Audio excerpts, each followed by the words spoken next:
সুপ্রিয় দর্শকেরা, আপনাদের সকলকে স্বাগত জানাই গভর্নমেন্ট প্রকল্প ইউটিউব চ্যানেলে। নতুন বর্ষেই এক বড় ঘোষণায় এবার সত্যি কি বন্ধ হতে চলেছে লক্ষ্মীর ভাণ্ডার? মমতা বন্দ্যোপাধ্যায়ের সুপরিচিত সুনামধন্য প্রকল্প লক্ষ্মীর ভাণ্ডার নাকি আরও বেড়ে গেল লক্ষ্মীর ভাণ্ডার প্রাপক মহিলাদের বয়সের মেয়াদ? কি বললেন মুখ্যমন্ত্রী মমতা বন্দ্যোপাধ্যায়, দেখুন এক ঝলকে। আগামী দিন আপনাদের বিধবা ভাতার জন্য কান্নাকাটি করতে হবে না, ছুটতে হবে না।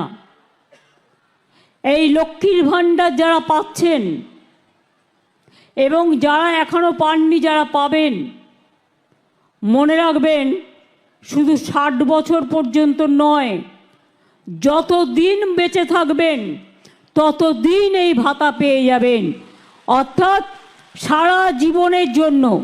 এটা মা বোনেদের অধিকার, এটা মা বোনেদের সম্মান, এটা মা বোনেদের বেঁচে থাকার জন্য, জীবন যন্ত্রণা থেকে মুক্তি পাওয়ার জন্য।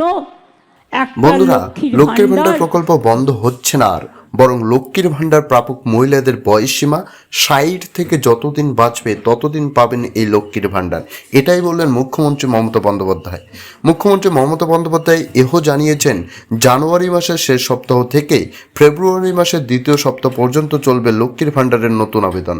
সুপ্রিয় দর্শকেরা, ভিডিওটি ভালো লাগলে অবশ্যই লাইক, কমেন্ট ও শেয়ার করতে ভুলবেন না এবং চ্যানেলে নতুন হলে অবশ্যই চ্যানেলটি সাবস্ক্রাইব করে রাখবেন এরকম ইনফরমেটিভ ভিডিও সবার আগে পেতে।